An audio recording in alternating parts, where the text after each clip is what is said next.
ఆకర్షించే లక్ష్యంతో CM Revanth Reddy Japan పర్యటనకు వెళ్తున్నారు. ఈ నెల 15వ తేదీ రాత్రి బయలుదేరనున్నారు సీఎం. 16 నుంచి 22 వరకు అక్కడ పర్యటించి ఈ నెల 23న తిరిగి రానున్నారు. ఆయన వెంట ఐటీ పరిశ్రమల శాఖ మంత్రి శ్రీధర్ బాబు, ఐటీ శాఖ ప్రత్యేక ప్రధాన కార్యదర్శి జయేష్ రంజన్, సీఎం ముఖ్య కార్యదర్శి శేషాద్రి తదితరులు పర్యటనకు వెళ్తున్నారు. ఈ బృందం జపాన్లోని టోక్యో, మౌంట్ ఫుజీ, ఒసాకా, హిరోషిమాల్లో పర్యటిస్తోంది. పర్యటనలో భాగంగా ఒసాకా వరల్డ్ ఎక్స్పో 2025లో తెలంగాణ పెవిలియన్ ను సీఎం ప్రారంభించనున్నారు. అలాగే జపాన్ కు చెందిన ప్రముఖ కంపెనీల ప్రతినిధులు, పారిశ్రామికవేత్తలు తదితరులు బృందం సమావేశం కానుంది. తెలంగాణలో పెట్టుబడులు, పారిశ్రామిక సాంకేతిక సహకారంపై ప్రధానంగా చర్చలు జరుపుతోంది. కొత్త పరిశ్రమల ఏర్పాటుకు, పెట్టుబడులు పెట్టబడడానికి గల అవకాశాలను, అందుబాటులో ఉన్న మౌలిక సదుపాయాలు, ప్రభుత్వం ఇచ్చే ప్రోత్సాహాలకు జపాన్ పర్యటనలో ప్రధానంగా వివరించనున్నారు.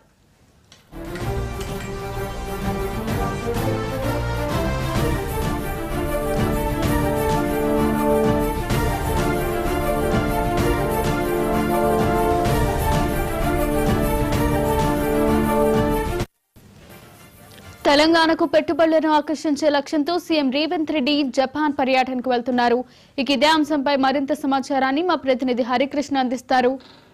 హరికృష్ణ, ముఖ్యమంత్రి రేవంత్ రెడ్డి జపాన్ పర్యటన చేయనున్నారు.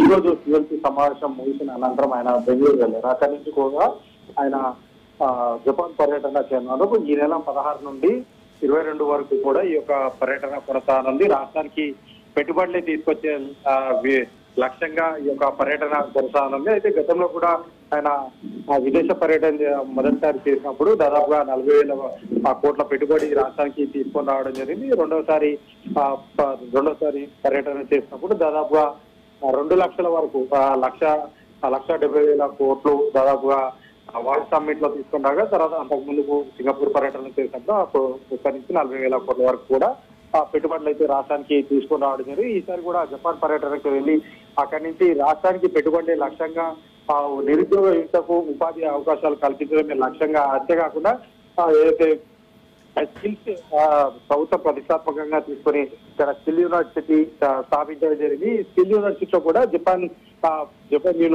కి సంబంధించిన అక్కడ లోకల్ యూనివర్సిటీకి సంబంధించి స్కిల్స్ ఏ విధంగా ఉన్నాయి, జపాన్ లో ఆ యువత ఏ విధంగా ముందుకెళ్ళబోతుంది, అంటే యువత ఏ విధంగా వారికి స్కిల్స్ అందుతున్నాయి, యువత ఏ విధంగా నేర్చుకుంటుంది, అవన్నీ కూడా ఇక్కడ ఈ యొక్క రాష్ట్ర పరిస్థితులకు అనుగుణంగా ఇక్కడ స్థానికంగా ఉండే యువతకు శిక్షణ ఇప్పించేందుకు కూడా సెంట్రల్ అయితే ప్రభుత్వం తీసుకొచ్చిన స్కిల్ యూనివర్సిటీలో వారి యొక్క సహకారం అందించేందుకు కూడా ప్రభుత్వం ఒప్పందం చేసుకుని ముందుకెళ్లేటట్టుగా తెలుస్తుంది. ప్రధానంగా ఈ యొక్క రాష్ట్రంలో ఎవరైతే యువత ఉంటారో వారందరికీ కూడా ఉపాధి అవకాశాలు కల్పించడమే లక్ష్యంగా రేవంత్ సర్కార్ అడుగులు వేసింది. ఈ నెల 16 నుంచి కూడా 22 వరకు కూడా జపాన్ లో అయితే ముఖ్యమంత్రి రేవంత్ రెడ్డి పర్యటించి రాష్ట్రానికి పెట్టుబడులు, అదేవిధంగా యువతకు స్కిల్స్ అందించే విధంగా స్కిల్ యూనివర్సిటీ తోటి జపాన్ ప్రభుత్వం సహకారం ఉండే విధంగా అయితే ఒప్పందం చేస్తున్నట్టుగా అయితే సమాచారం తెలుస్తుంది.